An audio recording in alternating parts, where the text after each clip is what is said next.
Assalamualaikum warahmatullahi wabarakatuh.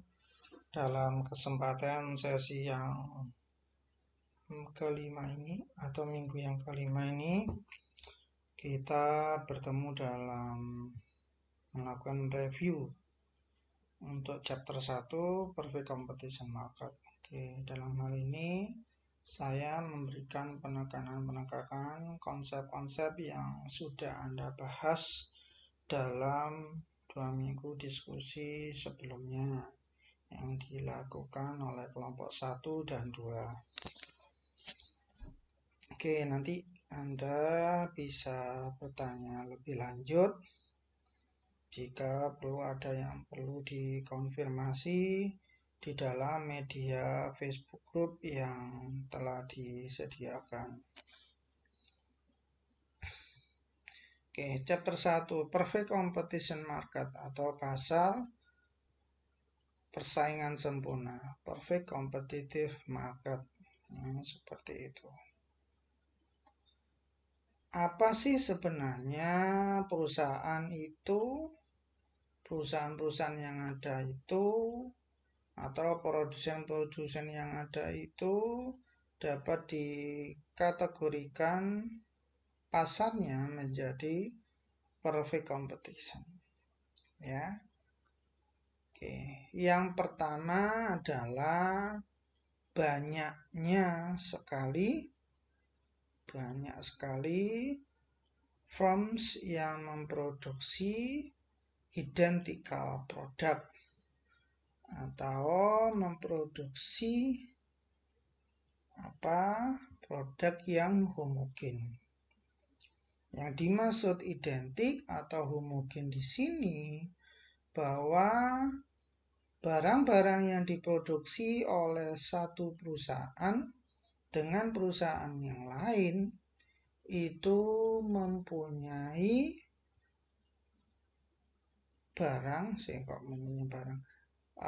merupakan substitute yang sempurna. Ya, seperti itu. Substitute yang sempurna ya prinsipnya bahwa ketika Anda mengkonsumsi barang A dari perusahaan A dengan barang yang sama dari perusahaan B, maka itu tidak ada bedanya dari sisi kepuasan. Makanya perfect substitute, ya, seperti itu.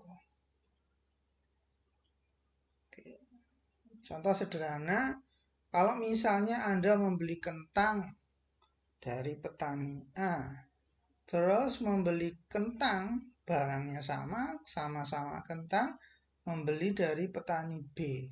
Tapi kok dari petani B Anda rasakan bahwa kok tidak sama ya enaknya, seperti itu, berarti itu tidak perfect substitute dari sisi barangnya. Ya, seperti itu. Berarti ada perbedaan di situ. Walaupun barangnya sama.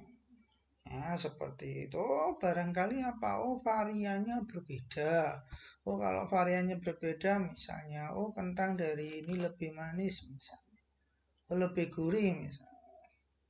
Berarti barangnya sudah tidak homogen lagi. Jadi dalam pasar persaingan sempurna, maka yang dimaksud yaitu tadi harus perfect, harus bisa menggantikan secara sempurna. Ya, seperti itu. Walaupun barangnya sama. Kalau tidak sempurna, ada varian apa-apa, entah dari rasanya, entah dari kemasannya, entah dari apanya, ya, kualitasnya, maka nanti akan berubah nanti kategori pasarnya. Bisa jadi nanti menjadi pasar monopolistik atau pasar yang lainnya. Ya, seperti itu. Jadi itu kata kuncinya identical product atau homogen product. Yang selanjutnya banyak pembeli dan penjual. Ya, seperti itu. Banyak sekali pembeli dan banyak sekali penjual. Karena saking banyaknya pembeli maupun penjual, maka tidak punya daya tawar, baik pembeli maupun penjual. Ya, karena mereka tidak akan bisa mendominasi pasar, saking banyaknya. Misalnya saya mempunyai perusahaan memproduksi barang A, barangnya sama. Tapi kalau yang saya produksi itu hanya sebagian kecil dari kebutuhan pasar, ya seperti itu, kecil sekali, maka saya tentunya tidak akan punya daya tawar. Ya, seperti itu. Jadi saking banyaknya penjual dan saking banyaknya pembeli seperti itu, maka mempunyai implikasi bahwa tidak ada penjual maupun pembeli yang bisa menentukan harga. Lantas siapa yang bisa menentukan harga? Adalah keseimbangan pasar. Ya, seperti itu. Oke, jadi kalaupun ada penjual, maka suatu perusahaan atau seorang penjual seperti itu, maka dia hanya sebagian kecil dari pasar. Nah, seperti itu. Oke. Selanjutnya, baik penjual maupun pembeli mempunyai informasi yang relevan ya untuk membuat keputusan secara rasional ya, baik untuk membeli ataupun menjual, membeli ataupun memproduksi. Ya, seperti itu. Gampangannya atau istilah yang lainnya, bahwa baik penjual maupun pembeli mempunyai simetri informasi yang sama, informasi yang sempurna antara penjual sendiri, antara pembeli sendiri, atau antara penjual dan pembeli. Oke, seperti itu.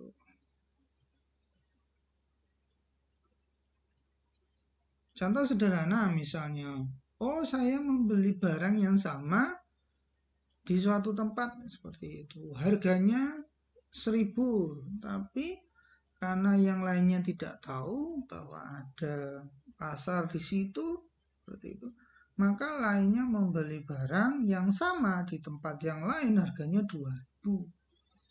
Misalnya. Ya, seperti itu. Maka itu bukan pasar persaingan sempurna. Oke. Sehingga nggak ada istilahnya yang bisa menyembunyikan informasi, sehingga tidak ada yang bisa mengeksploitasi maupun dieksploitasi.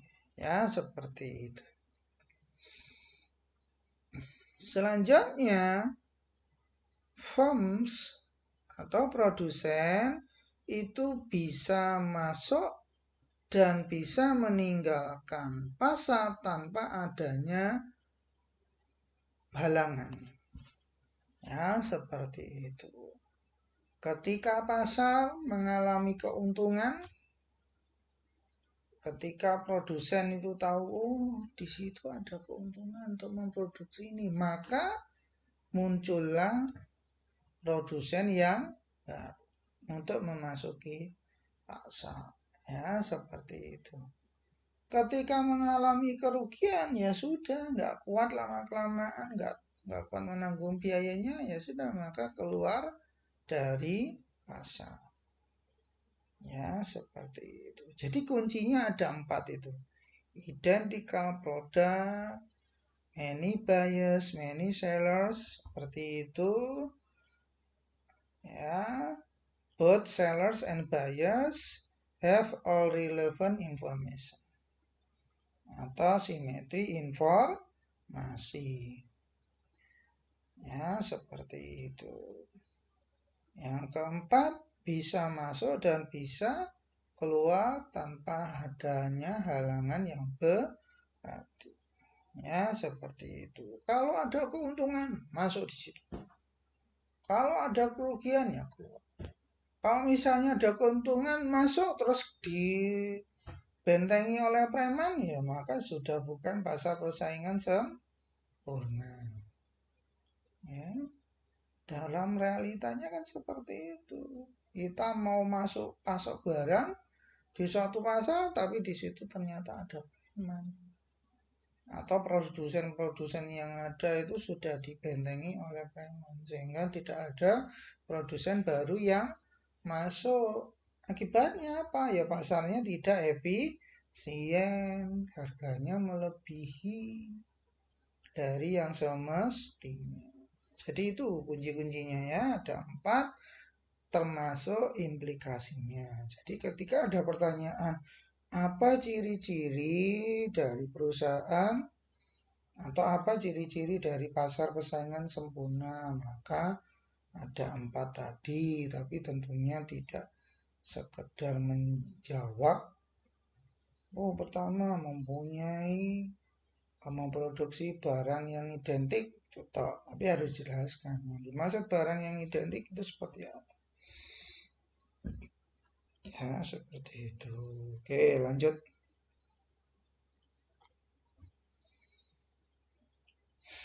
Contoh dari pasar persaingan sempurna. Ya, memang kita akui bahwa sulit dalam kondisi saat ini atau dalam kondisi yang sebenarnya, dalam kenyataan yang sebenarnya bahwa akan ada pasar persaingan sempurna.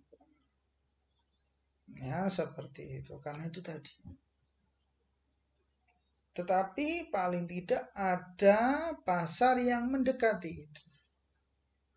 Ya, seperti itu. Oke, contohnya misalnya ini. Pasar sayuran atau buah-buahan.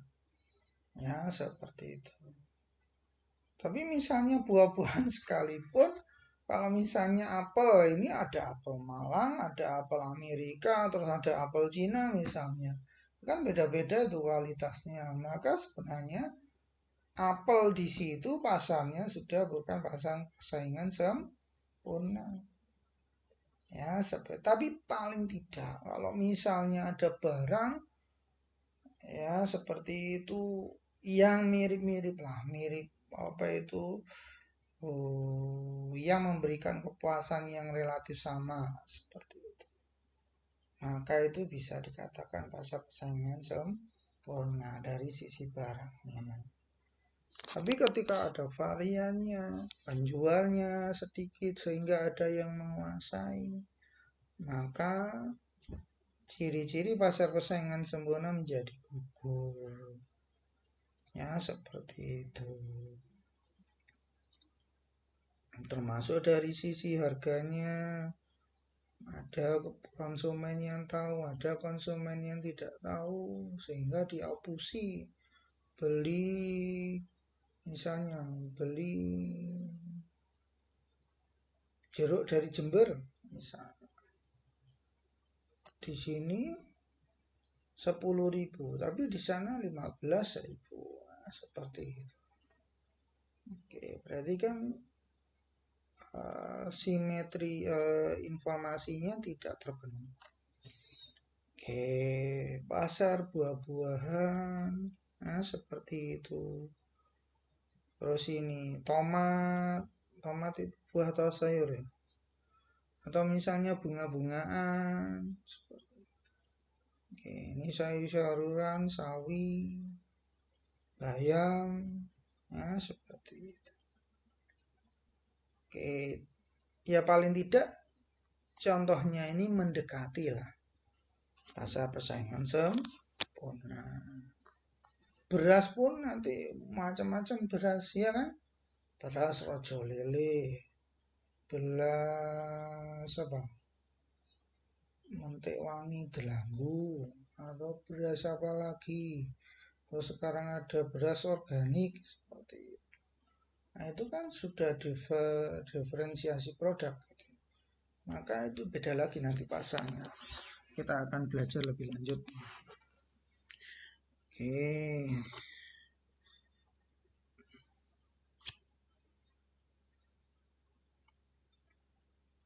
Selanjutnya kita berbicara tentang profit maksimisasi. Oke.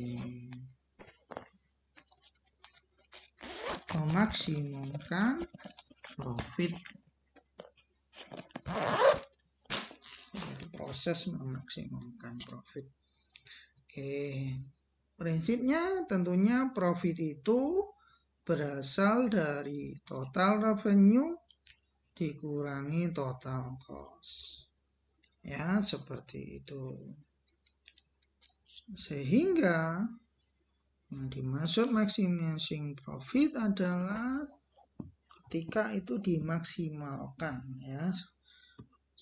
Ini profit, fungsi dari Q, kuantitas, itu sama dengan R dikurangi revenue dikurangi cost-nya. Selanjutnya, Anda masih ingat matematika 2 ya? Sesuatu yang ingin dimaksimumkan seperti itu, maka kita cari turunan pertamanya. Oke, turunan pertamanya harus punya syarat apa? Sama dengan 0.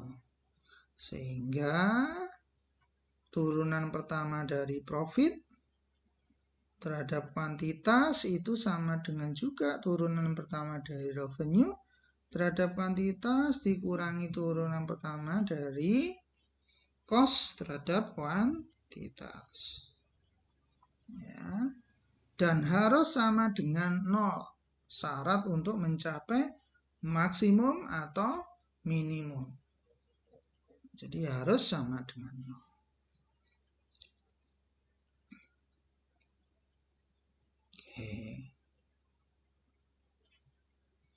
Selanjutnya, karena turunan pertama dari profit itu sama dengan 0, maka 0 sama dengan turunan pertama dari revenue dikurangi turunan pertama dari biaya, dari cost-nya itu. Atau turunan pertama dari revenue adalah marginal revenue, turunan pertama dari cost adalah marginal cost. Ya, seperti itu. Karena 0 sama dengan marginal revenue dikurangi marginal cost, maka profit maksimum itu bisa tercapai kalau MR sama dengan MC. Ya, seperti itu. Jadi yang dimaksud memaksimumkan profit itu, ya syarat ini harus terpenuhi. MR sama dengan MC, cuman teman-teman itu biasanya taunya MR sama dengan MC. Tapi dari mana itu kok bisa itu? Nah, jadi asal-muasalnya dari sini. Oke, dari fungsi profit. Profit itu revenue dikurangi cost, lantas diturunkan pertama. Syaratnya harus sama dengan 0 dan seterusnya sehingga MR sama dengan MC. Dan harap diingat ya. Harap diingat konsep ini itu berlaku pada semua pasar. Ya, tidak hanya berlaku pada pasar persaingan sempurna. Jadi ini berlaku yang ada di pikirannya apa? Produsen yang rasional tentunya, maka ya ini MR sama dengan MC. Nanti kalau dalam grafik akan terlihat jelas. Kenapa kok mesti MR sama dengan MC? Ya, seperti itu. Lanjut. Ini misalnya yang merah ini total revenue, yang biru adalah total cost, seperti itu. Oke, Anda lihat di sini total cost tentunya dari positif karena dia mengandung fixed cost yang positif. Sedangkan total revenue dari nol, kalau dia tidak berproduksi, maka ya memang tidak mendapatkan revenue. Ya, seperti itu.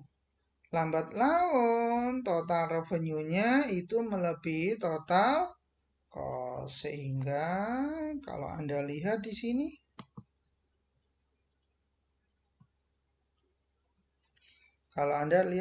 pada titik ini, maka tadinya loss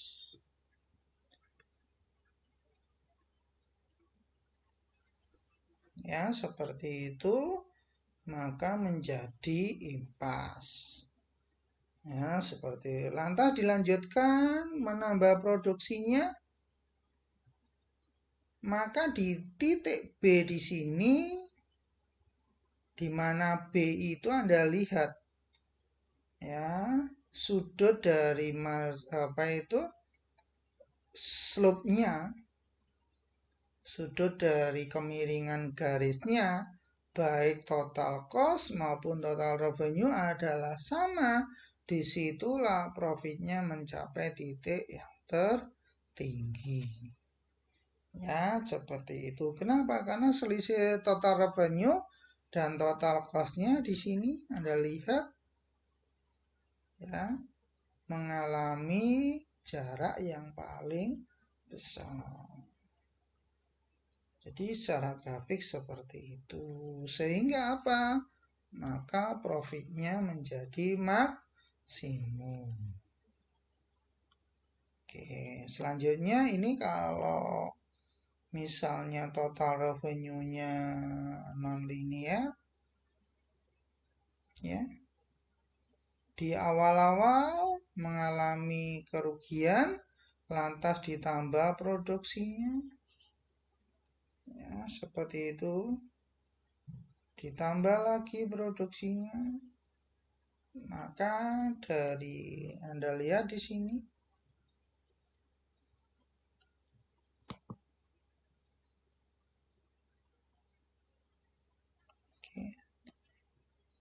sepanjang ini, maka perusahaan mengalami keuntungan. Dan sekali lagi, perusahaan akan mengalami maksimum profit pada saat slope-nya sama antara revenue dan antara total cost. Ingat, slope itu bisa diperoleh dari dalam matematika turunan pertama. Turunan pertama kalau dalam fungsi itu menjadi marginal cost, marginal revenue. Cost diturunkan menjadi marginal cost. Revenue diturunkan marginal revenue. Seperti itu. Sehingga kalau Anda lihat di sini, titik marginal revenue dan titik marginal cost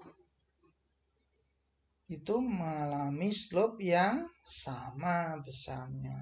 Sehingga mengakibatkan apa? Profit yang maksimum. Ya, seperti itu. Oke. Kita lanjut. Selanjutnya, supply industry. Oke, mungkin industri di sini definisinya harus kita samakan persepsinya. Kalau definisi industri dalam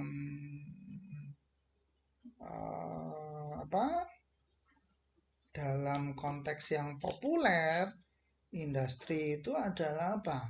Suatu perusahaan yang bisa mengolah raw material atau barang antara yang bisa menjadi suatu produk. Ya, seperti itu. Tetapi yang dimaksud dalam ekonomi, yang dimaksud industri itu adalah bagian dari ekonomi di mana bisa memproduksi barang yang serupa. Maka itu disebut industri. Ya, seperti itu. Industri dari perusahaan-perusahaan yang sama, maka itu akan menjadi supply dari pasar. Ya, seperti itu. Contohnya daerah Kasongan, itu kan industri itu. Ya, dia memproduksi barang yang sama. Gerabah atau daerah-daerah yang lain yang mempunyai perusahaan-perusahaan yang bergerak dalam bidang yang sama. Oke. Prinsipnya yang ingin disampaikan di sini adalah supply industri itu berasal dari supply masing-masing perusahaan yang dijumlah secara horizontal. Ya, seperti itu. Secara horizontal. Penjumlahannya bagaimana? Diambil dari harga yang sama, maka dijumlahkan. Contohnya, pada saat P3, perusahaan 1 memproduksi 4, perusahaan 2 memproduksi 7, perusahaan ke-10 perusahaan ketiga memproduksi 10. Maka supply industri di sini menjadi 1 karena penggabungan antara ketiga perusahaan. Kalau perusahaannya banyak bagaimana? Ya, supply-nya akan menjadi besar sekali. Ya, seperti itu. Selanjutnya untuk P2 dan P1, kalau sudah didapatkan perwakilan itu disambungkan, maka ini menjadi supply industri. Ya, seperti itu. Kita lanjut. Selanjutnya, Anda bisa membedakan di sini antara perusahaan dan industri dari sisi demand-nya. Di sebelah kiri, ya seperti itu, demand dari perusahaan itu adalah horizontal di pasar persaingan sempurna. Sedangkan demand industri itu seperti demand-demand yang lainnya. Ya tentunya akan mempunyai slope yang negatif. Ya, seperti itu. Sedangkan ini kalau firm demand untuk suatu perusahaan itu horizontal pada harga tertentu. Artinya apa? Anda produksi berapapun sebagai satu perusahaan maka akan diambil oleh pasar. Ya ibaratnya Anda kalau dalam bahasa Jawa yang nguyai segoro, mau memproduksi 1 juta ya kan diambil oleh pasar. Kalau memang Anda bagian dari pasar persaingan sempurna. Kenapa? Karena Anda bagian kecil dari pasar. Seperti itu. Sehingga apa? Tadi sebelumnya Anda tidak mempunyai kuasa terhadap pasar. Anda kepingin merusak pasar, harganya diturunkan, Anda ngerojoki ya nggak bisa. Yang rugi Anda sendiri. Ya, seperti itu. Karena Anda hanya sebagian kecil dari pasar. Sangat kecil. Oke, itu bedanya antara demand from dan industri. Di mana demand from-nya itu price sama dengan marginal revenue sama dengan average revenue. Ya, tapi kalau industri, demand pasar tidak seperti itu.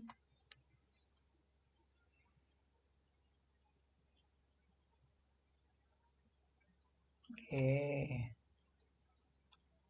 Lanjut.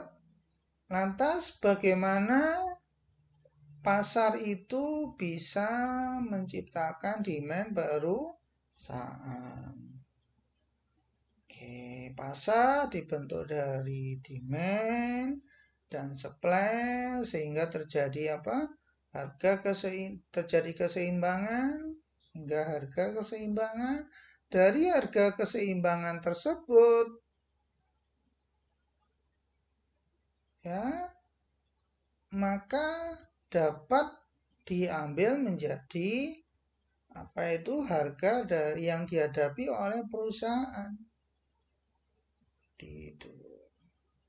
Dan harganya itu bersifat horizontal. Dan tadi yang saya maksud bahwa kalau harga bersifat horizontal artinya berapapun yang Anda jual, ya seperti itu, maka akan diambil oleh pasar. Ya, seperti itu.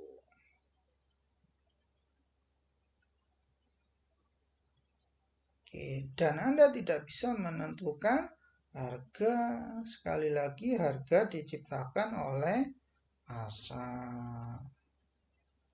Ya, seperti itu. Oke, jadi harga itu kalau harganya besarnya X, maka menjadi demand dari perusahaan. Jadi demand perusahaan bukan yang ini, tetapi yang horizontal. Ini bukan demand, ini demand untuk yang market, ya seperti itu. Oke.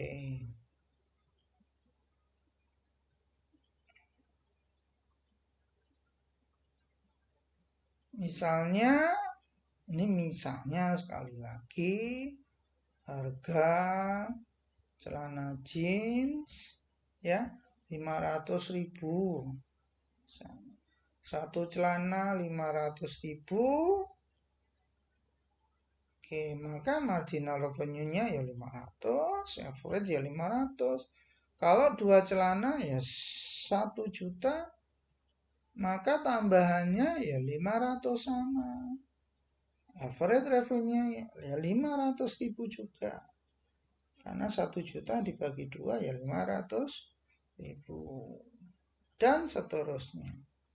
Sehingga marginal revenue itu sama dengan 500.000 sebagai price-nya itu sama dengan average revenue. Ya, seperti itu. Ini yang membedakan. Ini ciri khasnya dari pasar persaingan sempurna. Nanti kalau Anda menghadapi pasar monopoli, oligopoli, atau monopolistik seperti itu, maka akan berbeda. Ya, seperti itu. Lanjut.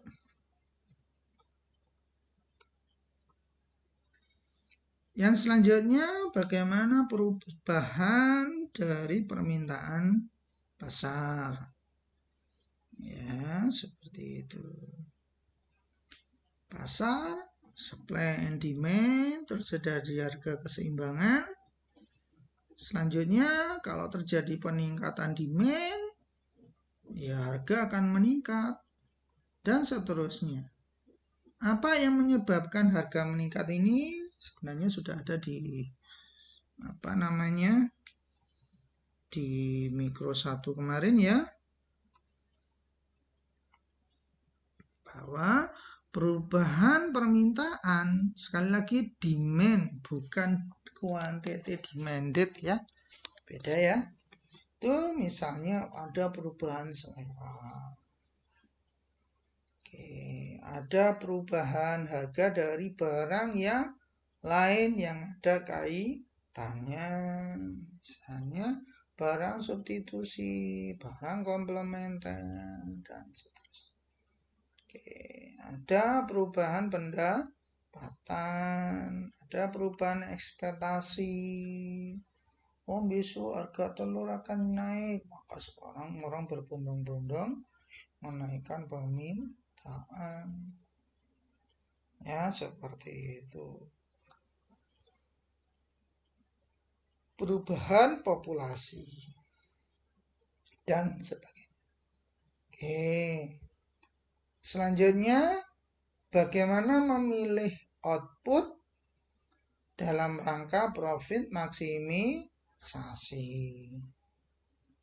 Dan harap diingat tadi bahwa profit maksimisasi itu pada prinsipnya profit maksimum terjadi pada saat MR sama dengan MC. Dan tadi harga itu permintaan itu diperoleh dari interaksi di pasar yang menghasilkan keseimbangan. Keseimbangan itu menghasilkan harga atau price di mana itu menjadi permintaan dari perusahaan. Oke, sehingga Anda lihat di situ kalau misalnya terjadi permintaan seperti ini pada perusahaan, ingat ini pada satu perusahaan ya. Seperti itu. Kalau perusahaannya berbeda, ya, struktur biayanya berbeda. Seperti itu.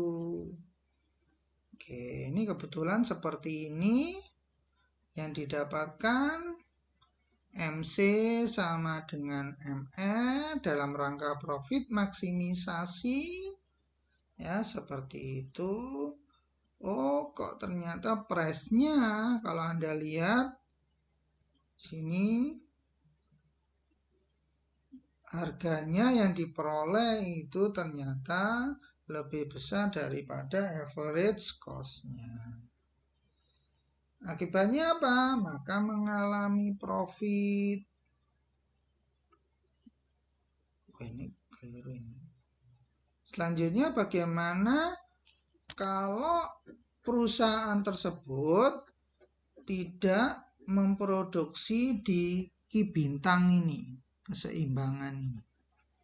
Di keseimbangan akan terjadi profit maksimisasi, terjadi profit maksimum, ya seperti itu. Misalnya kita ambil di Ki 1, mestinya di Ki Bintang, tapi ternyata memproduksi di Ki 1. Padahal harganya tetap ya di sini.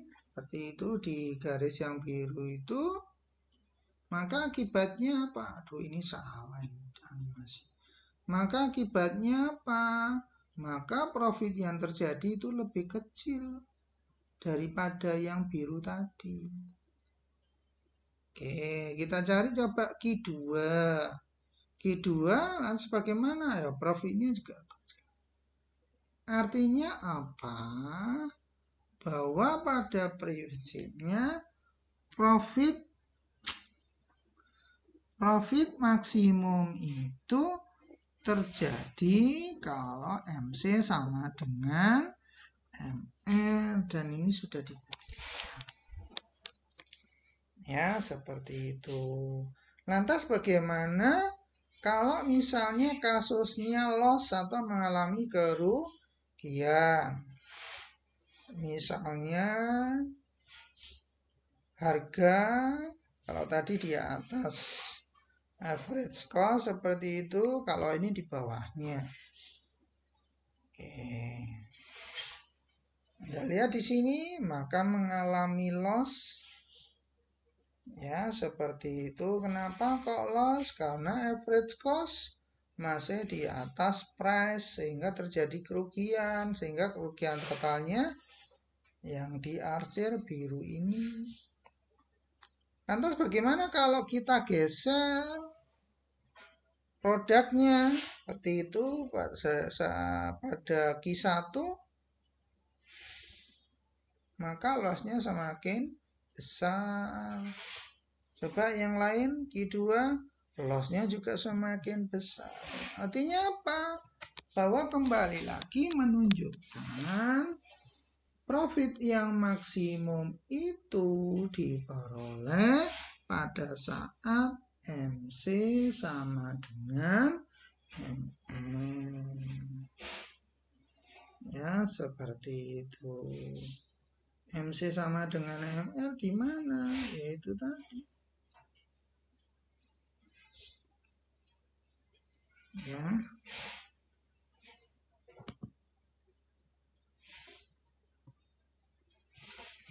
Lihat di sini. Ini adalah MC yang garis merah melengkung tentunya. Terus MR-nya sama dengan price yang garis biru. Maka keseimbangannya di sini untuk mencapai profit maksimum. Sehingga perusahaan harus memproduksi sebesar Q bintang. Kalau digeser-geser, yaitu tadi ceritanya. Maka lossnya semakin besar. Mau digeser ke kiri maupun digeser ke kanan. Atau yang di slide sebelumnya, ya, profit maksimum terjadi pada saat sama MC sama dengan MR. Kalau yang ini namanya profit, tetap dalam rangka profit maksimisasi. Sehingga profit maksimisasi itu bisa mencapai profit maksimum atau loss yang minimum. Ya, seperti itu. Oke. Kita lanjut.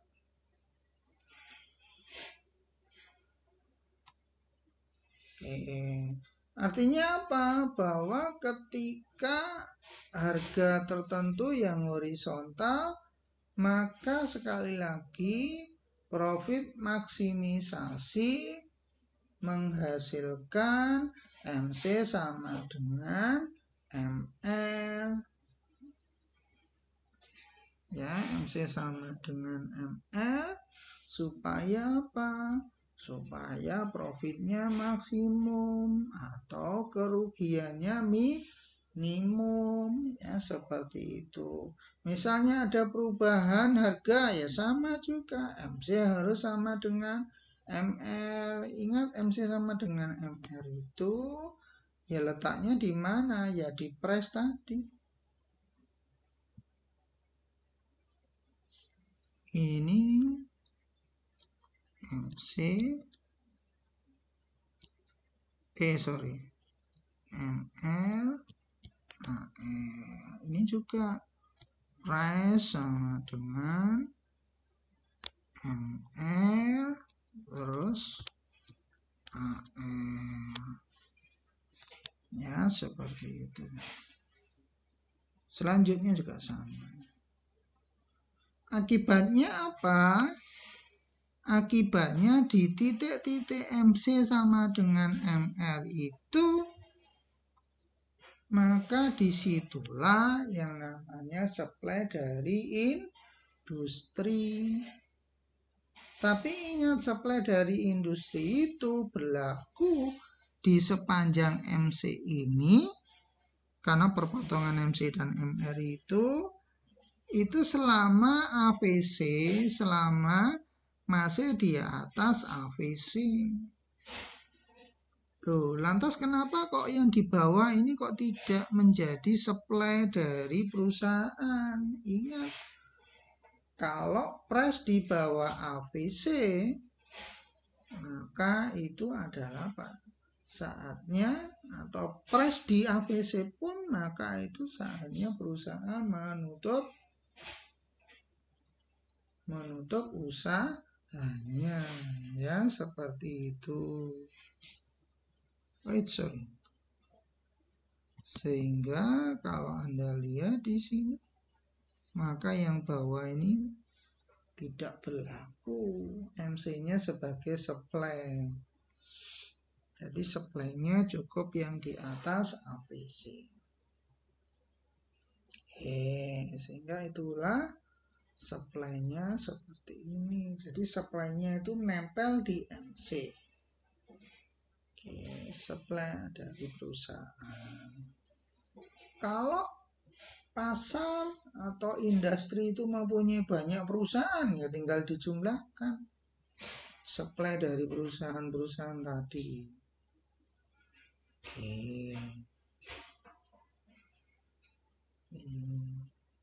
Sama dengan tadi di awal-awal.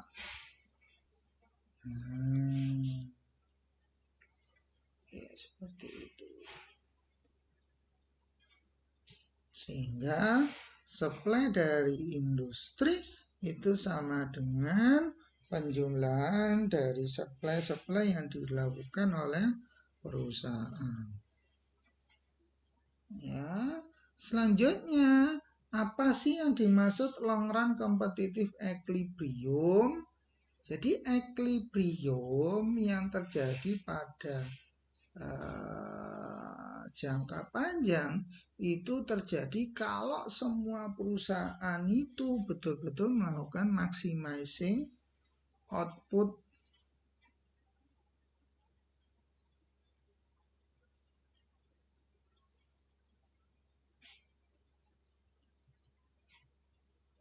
Ini maximizing profit ini, sorry.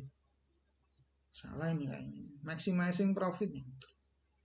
Yang selanjutnya, tidak ada perusahaan yang mempunyai insentif untuk keluar dan masuk. Ya, seperti itu. Tidak ada keluar yang masuk. Tidak ada keluar ataupun masuk. Berarti apa? Berarti perusahaan itu yang ada di market itu mengalami laba normal. Laba normal itu apa? Labanya impas 0. Seperti itu. Hanya cukup membayar biaya-biaya yang ada.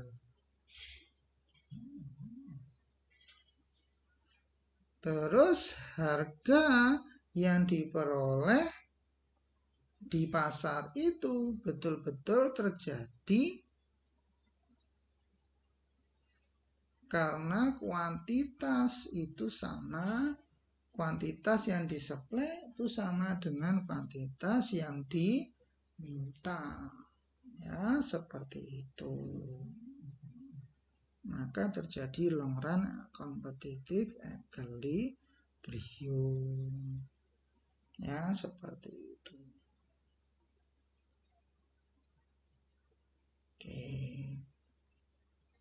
Lantas bagaimana atau apa yang dimaksud zero profit in the long run? Ingat, dalam jangka pendek perusahaan itu bisa jadi mengalami laba di atas normal profit. Ya, seperti itu. Tapi ingat, ketika suatu perusahaan mengalami keuntungan di pasar persaingan sempurna, dan itu tentunya didengar oleh perusahaan-perusahaan yang lain, maka akan masuk perusahaan baru untuk ikut bersaing di pasar tersebut. Lantas apa yang terjadi? Karena ikut bersaing di pasar tersebut, maka apa? Supply-nya meningkat, supply-nya di pasar. Kalau supply-nya meningkat, maka apa yang terjadi? Harganya turun. Seperti itu. Nah, ini terjadi profit. Kalau terjadi profit seperti itu, maka perusahaan baru masuk. Perusahaan baru masuk, maka bagaimana? Price-nya turun. Seperti itu sampai labanya menjadi 0 lagi. Zero profit. Atau sebaliknya, ketika mengalami loss, maka perusahaan-perusahaan ada yang mengalami kerugian, maka keluar dari pasar. Kalau keluar dari pasar apa? Maka supply-nya berkurang. Kalau supply-nya berkurang, lantas bagaimana? Ya, harganya menaik lagi. Seperti itu. Sehingga kembali lagi terjadi zero profit. Maka itulah kenapa di dalam jangka panjang perusahaan-perusahaan yang berkecimpung di pasar persaingan sempurna itu mengalami zero profit in the long run. Ya, seperti itu.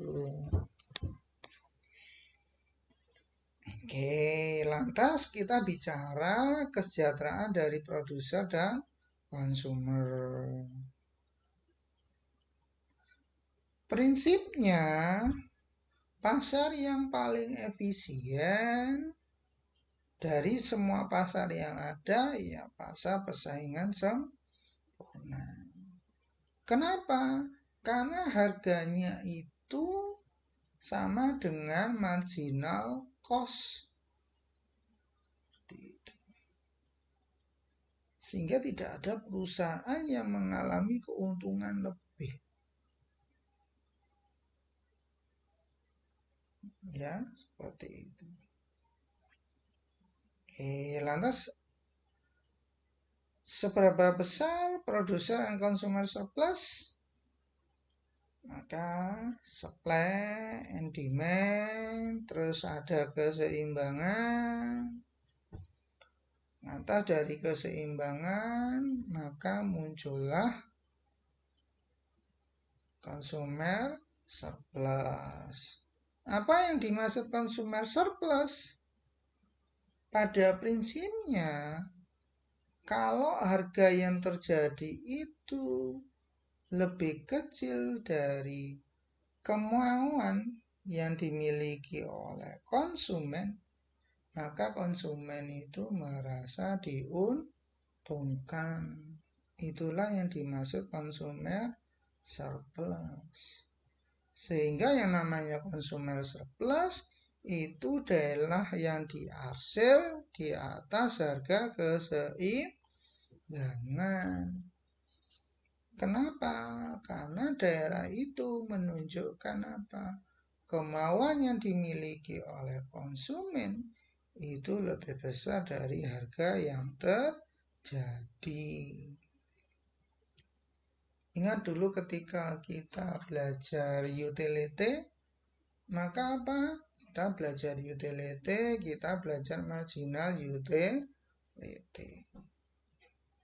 Marginal utility itu gampangannya pengorbanan. Itu marginal utility itu bisa menjadi demand dari individu. Ya, seperti itu. Karena prinsipnya itu bisa dikonversi satuan moneter yang menunjukkan kemauan dari konsumen untuk membayar. Seperti itu. Itu kalau konsumennya seorang diri. Tapi ketika dia menghadapi pasar, maka harganya bisa jadi harganya lebih rendah yang terjadi dari kemauan yang dimiliki, sehingga muncullah consumer surplus. Lantas dari sisi produsen ya juga sama, cuman dibalik. Kalau produsen, harga yang terjadi itu melebihi dari kemauan untuk memproduksi. Ya, seperti itu. Gampangannya perusahaan itu sebenarnya 10.000 aja sudah mau untuk memproduksi. Tapi ternyata harga yang terjadi di pasar bisa jadi 15.000. Sehingga ada surplus di situ. Oke, sehingga kita bisa memperoleh consumer surplus itu, producer surplus itu adalah daerah yang diarsir yang berwarna merah ini, di mana menunjukkan kelebihan dari harga terhadap kemauan untuk memproduksi. Kemauan untuk memproduksi itu kan ditunjukkan oleh supply dari perusahaan.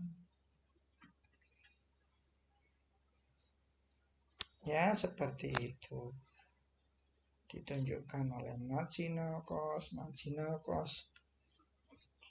terus menjadi supply dari perusahaan, diubah di total menjadi supply industri atau pasar.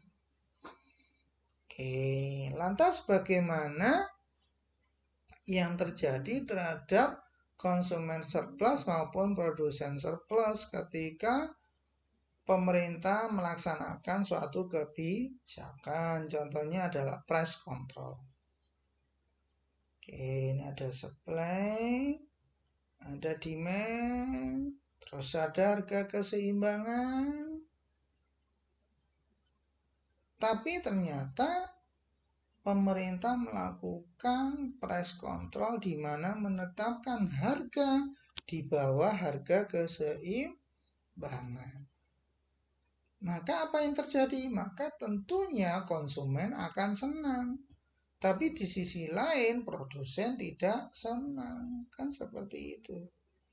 Akibatnya apa? Karena konsumen senang, maka konsumen meminta melebihi dari yang semestinya, dari keseimbangan. Tapi sebaliknya produsen menahan diri. Ya, seperti itu. Sehingga apa? Maka terjadi kelangkaan, kekurangan. Kenapa? Terjadi over demand. Kuantitas demand-nya, kuantitas yang diminta melebihi dari kuantitas yang disuplai. Ya, seperti itu. Sehingga terjadi kekurangan sebesar ini. Akibatnya apa? Maka yang terjadi deadweight loss. Jadi deadweight loss. Apa yang dimaksud deadweight loss? Deadweight loss itu gampangannya adalah biaya yang muncul akibat ketidakefisienan pasar. Misalnya apa? Karena pajak, karena pembatasan harga, karena adanya monopoli, dan lain. Ya, seperti itu. Gampangannya deadweight loss itu adalah hilangnya kesejahteraan ekonomi. Bisa produsen, bisa konsumen, atau kedua-duanya. Penjumlahan dari keduanya. Ya, seperti itu. Oke. Terjadi deadweight loss. Ya. Sedangkan yang di abu-abu itu adalah tambahan dari consumer surplus. Karena Anda lihat di sini price-nya kan semestinya di level PE ya. Price keseimbangan, namun pemerintah menetapkan harga yang lebih rendah, Ya, seperti itu. Akibatnya apa? Maka perusahaan menahan diri. Ingat, perusahaan tentunya akan memproduksi sesuai dengan kemauan dan kemampuannya. Di mana? Ya di supply-nya tadi. Di sepanjang supply. Tapi kalau harganya lebih rendah, ya maka otomatis kuantitas yang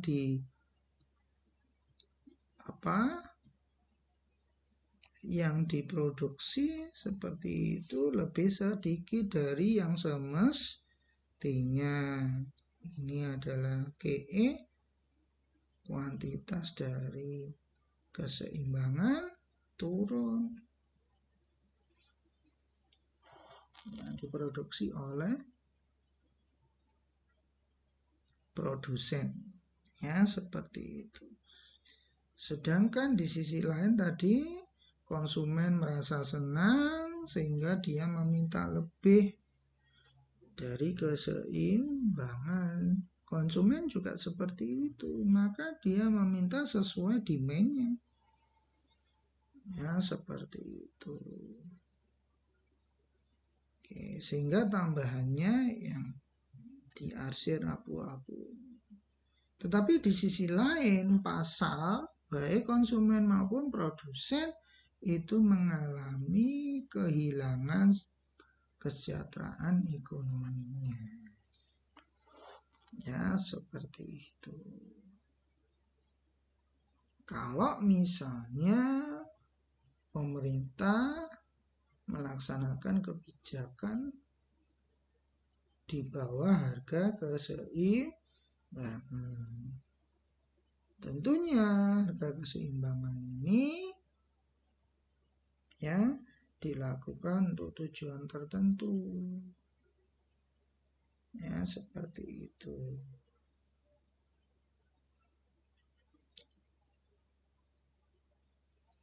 Oke, selanjutnya bagaimana kalau pemerintah melaksanakan kebijakan berupa membebankan pajak? Supply demand. Anda ingat sekali lagi di matematika ekonomi atau di mikro 1. Oke. Supply demand ada keseimbangan sehingga muncul harga keseimbangan. Kuantitas keseimbangan juga. Lantas pemerintah melaksanakan kebijakan pajak. Kebijakan pajak maka merubah dari supply-nya terangkat. Supply-nya terangkat itu menunjukkan apa? Marginal cost-nya bertambah atau cost dari perusahaan yang ada itu bertambah.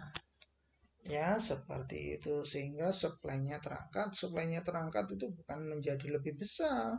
Itu menunjukkan supply-nya mengkerut. Supply-nya menjadi lebih kecil. Sehingga bergeser ke kiri atau bergeser ke atas. Ya, seperti itu. Bergeser ke atas sepanjang apa? Sepanjang besarnya pajak.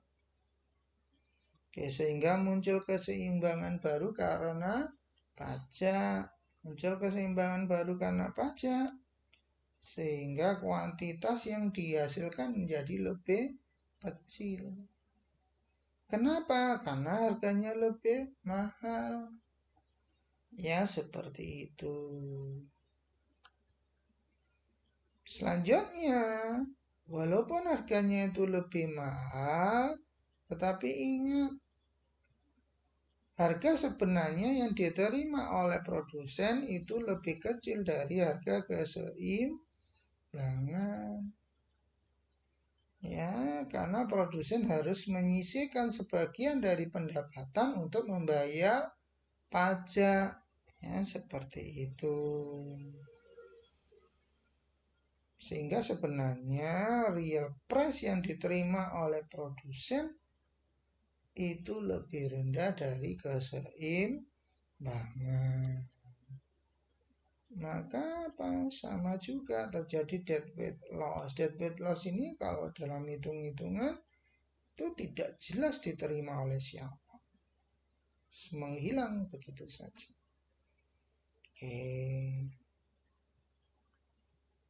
Sedangkan yang ini abu-abu ini itu menghilangnya welfare economics dari produsen maupun konsumen, tetapi jelas arahnya kemana? Adalah diperoleh oleh pemerintah sebagai pendapatan. Ya, seperti itu. Jadi begitulah konsekuensinya dari pengaturan harga atau misalnya pemberian pajak terhadap kesejahteraan kesejahteraan. Ya, seperti itu. Tentunya government tax income ini itu secara real itu dibayar oleh keduanya, baik produsen maupun konsumen. Logikanya bagaimana? Anda lihat di sini. Produsen itu membayar lebih tinggi daripada harga konsumen itu membayar lebih tinggi daripada harga keseimbangan. Sebaliknya, produsen itu memperoleh harga yang lebih rendah daripada harga keseimbangan. Seperti itu. Oke, sehingga kalau diarsir lebih lanjut, ini sebenarnya bisa dibedakan.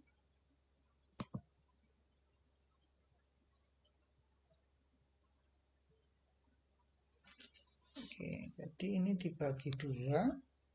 Ya, yang atas itu dibayar oleh konsumen. Ya, seperti itu. Sedangkan yang di bawah dibayar oleh produsen.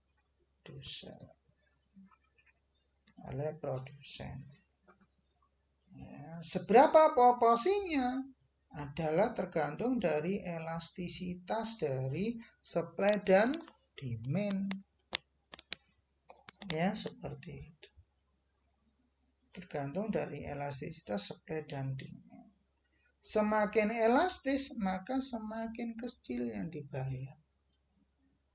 Sebaliknya, semakin inelastis, semakin besar yang dibayar. Jadi proporsinya tergantung elastisitasnya. Silakan buka di matematika, itu sepertinya sudah pernah diterangkan, ya, menghitung apa itu pajak, terus pajak itu dibayar oleh produsen dan konsumen. Ya, seperti itu. Makanya nanti kalau di dalam ekonomi publik, bagaimana pengaruh pajak terhadap produsen dan konsumen, maka tergantung dari elastisitas demand maupun elastisitas supply. Pada prinsipnya, semakin elastis semakin kecil, semakin inelastis semakin besar. Baik konsumen maupun produsen. Ya, seperti itu.